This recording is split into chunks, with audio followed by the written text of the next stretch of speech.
New ideas in tile drainage. That's what we're talking about in this episode. Recycling water, helping out the neighbors, and also putting in your tile right before you put in your crops or right after. Yep, that's what we're covering in this episode of XtremeAg's Cutting the Curve. It's XtremeAg's Cutting the Curve podcast, cutting your learning curve and improving your farming operation every week. This episode of the Cutting the Curve podcast is brought to you by BASF, creating innovation to help farmers do the biggest job on earth. And now, let's get ready to learn with your host, Damian Mason. Hey there, welcome to another fantastic episode of XtremeAg's Cutting the Curve. Got a good one for you today because got one of my favorite people to interview. He's Lubbers of Gregory, South Dakota.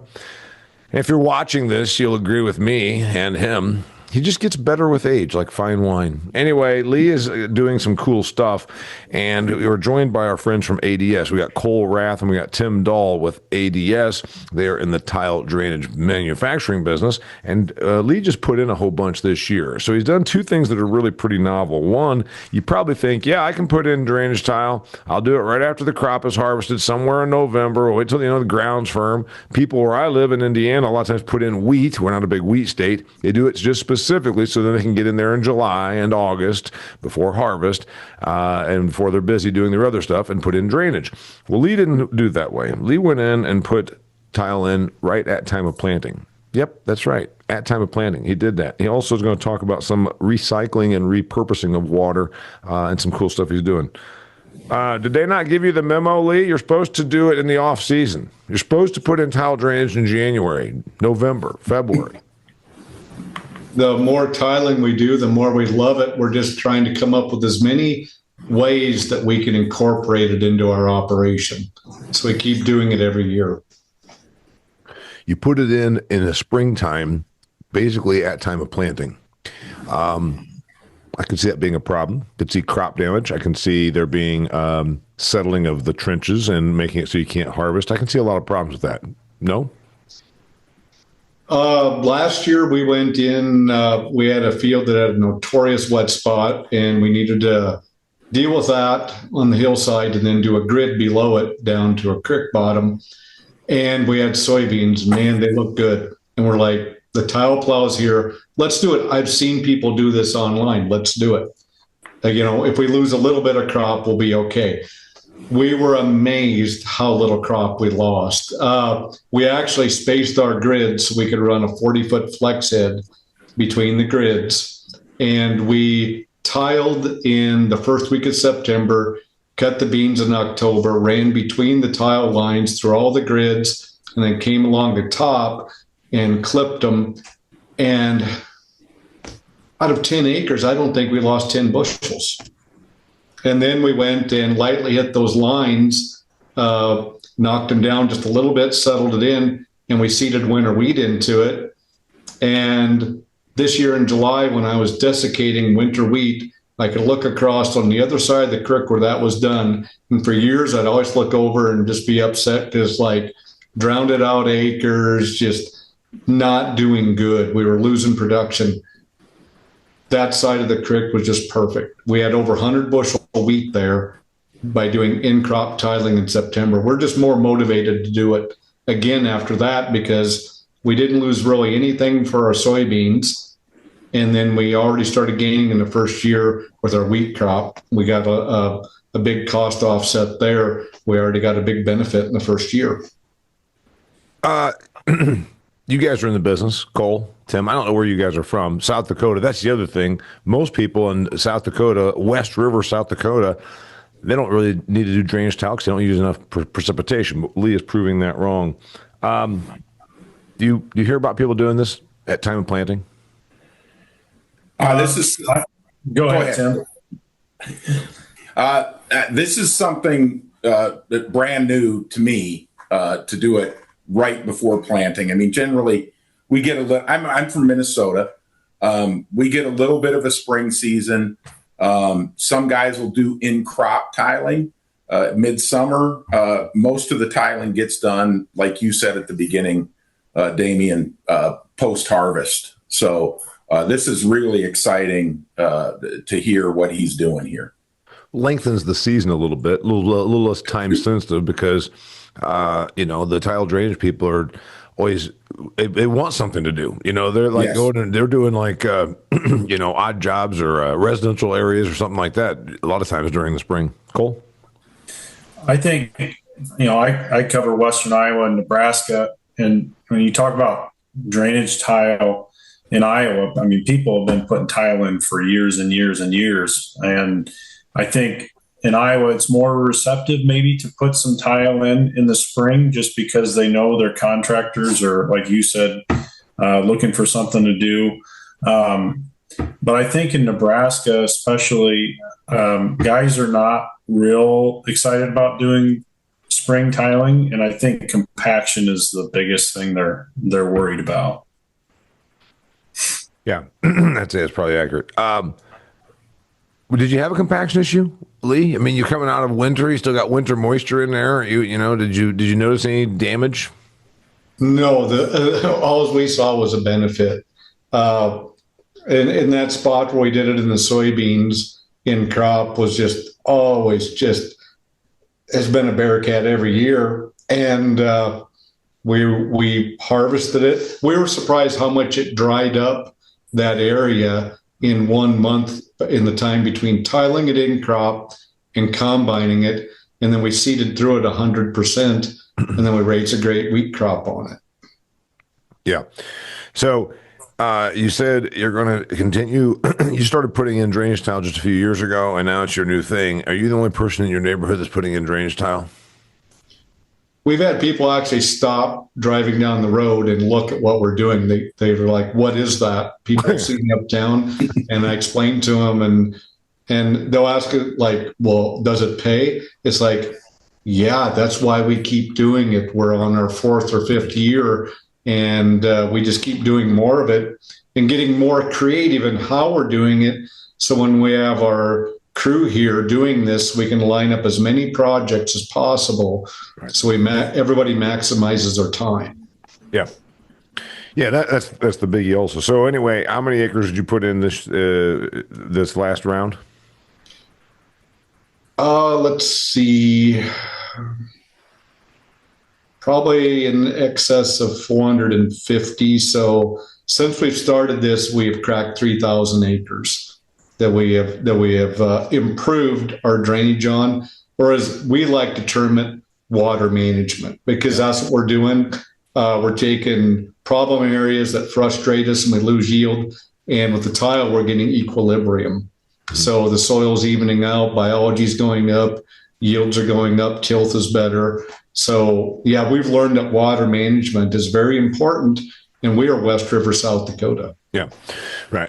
So the aeration effect, that's the other one. I think, Tim and Cole, you guys are out here in the field. There's obviously right now it's a tough time economically, to be justifying expense. But we see things. I put in drainage tile here on my farm, and beyond just water management, there's, to Lee's point, there's the soil health part of it. You're getting better aeration. You're creating it so that, to eliminate compaction. There's all that kind of stuff. When you go out and talk to people that are newer to this, like in where Lee is, where a lot of tile drainage has not been historically, as opposed to where I am, where it's been doing it here since 100 years. What do you talk about? What do you tell them? Do you tell those things right there? Do you go to the economics? Do you go to the soil health? For me, I think you start with the economics. I think the soil health is a discussion, and again, Cole, and you can correct me on this if I'm wrong. I think the soil health is something that we've really started to talk about maybe in the last decade. I think the economics of it is kind of where it always starts. Generally, the biggest, what I'll say, the biggest deterrent is the economics. So people, I just can't afford to tile. Mm-hmm. And so I think that's where the discussion starts. We've really seen an uptick in that soil health discussion here lately, and it's such a valuable part of it's such a valuable benefit to what you get that it becomes more and more of the discussion every day. And again, we like the term. We try not to use the term drain tile. We try to use water management. So I think Lee is spot on. Cole, what do you Yeah, I agree. I think obviously economics is top of mind. I mean, that's where everybody goes first. Well, am I going to see a benefit? Am I going to see a return? What does that look like? But I think there's still, like, especially new areas, and I would consider, South Dakota, even parts of Nebraska, fairly new. I think there's still a lot of education that needs to happen around drain tile, because you go to a farm show, I'm sitting in a booth and a farmer comes up, why would I need to get rid of water? We need the water, and I just think that there's so much more education that needs to happen out there to educate the average grower, like, well, this is why you need it. And I just think that economics is yes, important, but education and really understanding what we're doing with the water on that field is still needed in a lot of areas. Lee, when I first started with XtremeAg 4 years ago, you talked a lot about earthworms and going out with your kids and seeing the earthworm activity, and then that was an indicator of soil health and what was going on down under your feet. And when you start looking, and I've been to your farm, and usually you do battle dryness, what things have you seen when you started this on the first chunk of ground? What are you seeing now at the 3-year, 4-year type, 5-year later kind of thing? Because results aren't always immediate. What are you seeing on the ground that you first tiled? Well, yields go up vastly for us. We get the payoff economically, and then we're noticing that organic matter levels are shooting up unusually fast because, again, we've fixed the soil so it can function again. And then also in those areas that had kind of a... You said organic... Wait, you're seeing organic matter increases in 5 years? Oh, yeah. We're just seeing huge increases. We can't believe how fast... Well, it's really good soil. It's good. It's really excellent soil for our area, but it was waterlogged. It couldn't function. The microbes, they couldn't proliferate. Earthworms weren't able to do what they do. We notice our earthworm counts just keep going up and up in areas where it had almost a stale smell, waterlogged, even some salt issues. Now we have tons of earthworms there. The tilth has changed. Yields are up, organic matter going up. I mean, for us, it's a win-win. We're taking areas that kept, when we look at the yield maps, it was pulling down yield. Mm-hmm. Now it's bringing the average up. Mm-hmm. Yeah. So first off, I think a lot of people, I always point this out. If you haven't listened to any of our past episodes, I sat in on an agronomist a decade or so ago who's supposedly knows what he's talking about. And he said it was impossible to change organic matter in our lifetime. And Lee's seeing it happen in 5 years. Should also point out, Lee is very non-tilling, right? You're pretty much a no-tiller. This probably actually helps into that because then the moisture issue. One of the leading reasons people say they do so much tillage is because of they think that's water management, right? Yeah, I mean, that's the thing. I mean, we're in areas like, yeah, you don't want to waste your water. We're not. We're getting better utilization of it. We've taken areas where it's waterlogged and we're getting ponding and yield loss. And basically, you're working with a living sponge. It's an ecosystem. And when it can't function properly and you don't have good drainage, you throw everything out of whack. Well, we're bringing it back in. We're bringing it back in and getting everything to working the way it should be. And that's where we're seeing all the benefits that are happening. All right, benefits. I'm going to go to the other guys. By the way, there's a person right now listening to this that says, hey, you guys need to admit the elephant in the room. My cost of production is greater than the market price for soybeans, probably even for corn, wheat, any of the major commodities. How can I justify doing this? So give me the economic pitch, Tim. The economic pitch is even in a down market, commodity prices are tough. You got to get every bushel you can, right? I mean, that's really the crux of it. listening to Lee talk about all the other benefits, I'd be interested to see what he's seeing in his other. Is he using the same amount of fertilizer? Is he seeing any other cost benefits as far as inputs? That might be part of that discussion. But for us, when that question comes up, it's, well, you still got to get every bushel you can. It doesn't matter if it's $3 or $6. You got to get every bushel you can. Got it. All right. So you're doing some other cool stuff. You're managing water and not just putting it down to the Missouri River. You're putting it in holding tanks, dugouts, as you call them in that part of the world. The rest of the world, that's a baseball term, Lee. But anyway, you're in your part of the world. Dugouts, basically retention ponds, sort of. You're doing that for wildlife for one of your landlords because they actively hunt, which is very popular in South Dakota, and you're doing it for your neighbors for livestock. Tell me about that. Last year, we came up with the idea on property, and we talked to the landlord, and they were all for it. They are big into hunting, but yet, you've got to add food and water. Well, with the food plots and the grass areas and everything, plenty of food, but water was a real challenge on that piece of property. And they said, too, that they're losing pheasants because of that. And so we came up with the plan, had Hodgman Drainage come out, the company that we work with on tiling, and we laid out a plan, did all the measuring. And basically, we had a real problem area that it was really good soil, but we had a real struggle getting it farmed. So we put a pond, a dugout on one end and one on the other, and we tiled in between. We have filled the ponds, and now we're farming through it. And in 1 year, we're already getting really good yields. Every other year, it's a place you couldn't get it planted, or else it'd eat a floater if you're trying to spread fertilizer. It was a bearcat. Now it's just beautiful ground to farm. Landlords are happy. The ponds are full. The deer and the pheasants have plenty to drink. We've noticed the wildlife's not leaving there. In other years, you'd see the pheasants hatch and then they disappear by fall, part of them. It's the most amount of pheasants I've seen on that place since we started farming it, probably 12 years ago.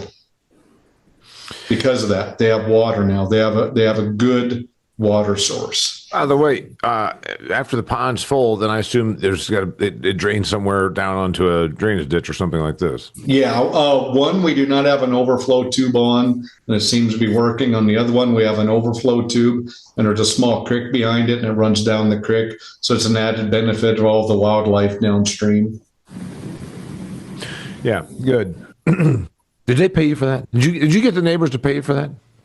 The wildlife. On that one, we worked together with the landlords and we did a cost share. It's a long-term investment. It's a win-win. It's not just for us, it's for our kids and grandkids. And they're in it like us, same philosophy. It's a family legacy. So they were all on board in that. We are in the processing of coming up with a plan with another neighbor that we border, that we get along good with, and they run cattle right to the south of us, and we have about 20 acres. It's really tough to farm, and we're coming up with the plan that we're getting all the paperwork in place where we can tile and then pipe it through their land over to a creek and dig another dugout for them. And then that way they will have a good water source for their cattle in that quarter for when they're calving out and overwintering there. Because right now they have to rely on piped in water from a rural water district, and there's a cost to that. And here they could have a nice big dugout with cool filtered water right there for their cattle. So we're coming up with a plan there where it's a win-win for everybody. They get water for their cattle, and we get to improve our cropland. Managing and recycling water, Cole, you said before we hit the record button, it's something you want to make sure you touch on. I think there's going to be more of an issue. And also I think that when we talk about managing and the recycling, I think there's going to be more of a microscope on how we handle water in agriculture, because the people in the suburbia and people in towns are starting to realize that sometimes we've done some things. We've done some things that are no-nos, and so I think there's a growing amount. Just like when Tim said there's a thing about soil health, I think it would be about water. How we handle our water is going to be very important. Yep, I totally agree, Damien. And water recycling comes to mind first. I mean, when Lee's talking about these dugouts and retention ponds, I think in the next 10 to 20 years, the future is going to be more water recycling, retention ponds. Tile runs into a pond, and then reusing that water to irrigate in season. And when we talk about water quality, there's a huge push in Iowa anyway for reducing nitrates in water, water control structures, and there's a huge push for saturated buffers and bioreactors. And I just think that how drainage is looked at and used today is going to be totally different in the next 10 to 20 years. Yeah, there's accuracy in that. That's the one thing we didn't talk about, Lee. What about doing these ponds and then pulling water back out of them come July, August when you need it? Is that in the offing? We're actually talking to another landlord on that currently, because the topography of the ground, it's hard to get the water away from it. So we are seriously looking at building a retention pond literally in the middle of a quarter. And then either do we look at a pivot, or do we look at something like Rain 360, where we get the machine and it runs it? Is that going to be better efficiency yet?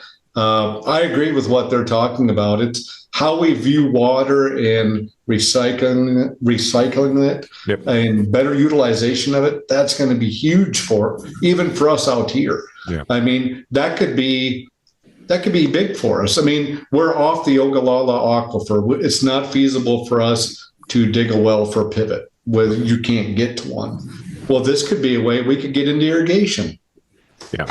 Yeah, I mean, you're saying it's either prohibited because of regulation, or it just wouldn't be feasible to even get a well because it's too deep? Or is it because? Yeah, we're off the aquifer where you can't. A lot of places you can't find a vein, and you couldn't get enough to pump. I mean, there's no way you're going to get to 500 gallon or anything like that. You're not going to get a good well. Yeah. So this is a way where you could go during peak water usage times, in the middle of the summer. We could go and effectively, we don't have to irrigate the whole season, just a certain window. And if we could, and we think this could be possibly a low cost way for us to get into irrigation. Interesting. So, by the way, you saw your different methods. If you're putting this in the middle of the field, you got some other infrastructure to think about. You got to get electricity to it, or that's the concern, right? You're pretty rural. Power is not an issue. I mean, there's just things we have to look at all the variables, but yeah, I mean, it's something to explore. I mean, like I said, every year we just keep getting more bolder in the ways we view tiling. Like before, it's like, well, we don't want to do in-crop tiling. Now that we did it, we've done it 2 times and it's worked great. It's like, why wasn't we doing it sooner? I think been around for a couple of days. Lee's doing some pretty cool stuff. More of this is going to happen. More of these kinds of things are going to happen. We've had more people now in the last 2 years coming up and talking to us about it because they're seeing it on our ground, yep, seeing that it works. There's the people that are in shock that's like, well, we're too far west, but they're not really looking at it. They're just driving by from uptown. But we've had other farmers come and approach us, and it's like, hey, next time the crew's there and you're in here doing stuff for you, we have a spot we'd like to look at now. If they could come talk to us. Now those conversations are starting to happen. I see more tiling happening in our area that's not going to be related to us. Yeah, good. So what's the next? By the way, Tim, I asked you a question. You just sat there and looked at me. I said, "Are you seeing more of these kinds of things? Are you seeing more of what Lee's doing?" Oh, absolutely. The really intriguing thing about listening to Lee talk, I used to cover the north half of South Dakota when I was a sales rep for a number of years. And you get down around that Watertown area, you get up into northeast South Dakota, and almost the number one objection to tiling is I don't have a place for the water to go. Yeah. And Lee's the dugout idea, right, is generally, sometimes it's hard to get farmers to give up a little bit of ground to dig a dugout, right? But this is such creative thinking, right? Ways to make not only the tiling help the grower, but help kind of the broader picture. So I absolutely see more and more of this happening. It certainly is our focus. Like I say, we really love the term water management. We want to try to reuse that water resource. We don't want to just send it downstream. And in my spare time, I'm sending over Lee a job application. I'm hoping he wants to come be a sales rep for us. So just listening to him talk. I thought maybe you wanted to go to work for him. I'm going to sit down. I want to go to work for him. I like it up there. I may just want to come hang out on his farm for a while just to see what he's doing. So yeah, well, have him send you a video from any day in January or February when there's a 40 mile an hour wind, and he has to use his 250 horse tractor with a loader on it just to get to the road. Amen. Yeah. Hey, Lee, so the person that's listening to this, okay, first off, there's no off season. You can do this in season. So what do I need to know if I want to do this in season? Is there anything that you learned and you're like, oh crap, you messed up the first time? If I want to do this at time of planting or in season, is there anything I need to know that you learned the hard way? We have not experienced any downside in any of our tiling projects yet. Okay, obviously get a good contractor that knows what the hell they're doing, and then lay it out and figure out how it can work within your cropping system and your timing, et cetera, et cetera. And then as far as keeping the water on site, like you said, Tim's point, you're giving up a little bit of land, but probably you can make that work. And then obviously you're making your other land more productive. So you didn't see a big negative to that. The one interesting thing I forgot to mention, the two dugouts that we placed on that landlord's property is where they had two grass strips that they used for hunting. So no production was lost, no farm ground production. Yeah. And so it was definitely a win-win for everybody. Got it. Cole, last thought. You're getting ready to say something. No, last thought is I appreciate you having us on. I think the future of water management is forethought for everybody at ADS, and I appreciate Lee trying some new things out, and appreciate you having us on. And if I want to learn more about ADS products, where do I go? Yep. You can visit us online, adspipe.com/agriculture. You can follow us on Facebook and Instagram as well. Got it. There's how you do it. adspipe.com or on social media. His name's Cole Rath. He's joined by Tim Dahl from Minnesota and our man Lee Lubbers up in Gregory, South Dakota. I'd say swing by and visit him if you get by there, but unless you're going to shoot pheasants, there's just not a lot of reason to be going through Gregory. And it's a great place. I liked it. Yeah. It's got a great big old concrete pheasant there in town. I took a picture with it last time I was through. Maybe I need to bring my shotgun with me then. Sounds like Lee's helping them out. All right, until next time. If you enjoyed this episode, share it with somebody who can learn from it. Also, if you're considering a tile drainage project, do check out our friends at ADS. Remember, we have hundreds of videos that guys like Lee shoot in the field, and it's all free at XtremeAg.farm. Also, hundreds of episodes just like this. If you want to take your learning to the next level, you can become an XtremeAg member for just $750 a year. You get access to agronomic information. You get the data and the trial results at the end of the year. You also get special offers from our business partners. It's a very small investment for a very big return. Thanks for being here. Until next time, I'm Damian Mason with XtremeAg's Cutting the Curve. That's a wrap for this episode of Cutting the Curve. Make sure to check out XtremeAg.farm for more great content to help you squeeze more profit out of your farming operation. This episode of the Cutting the Curve podcast is brought to you by BASF, creating innovation to help farmers do the biggest job on earth.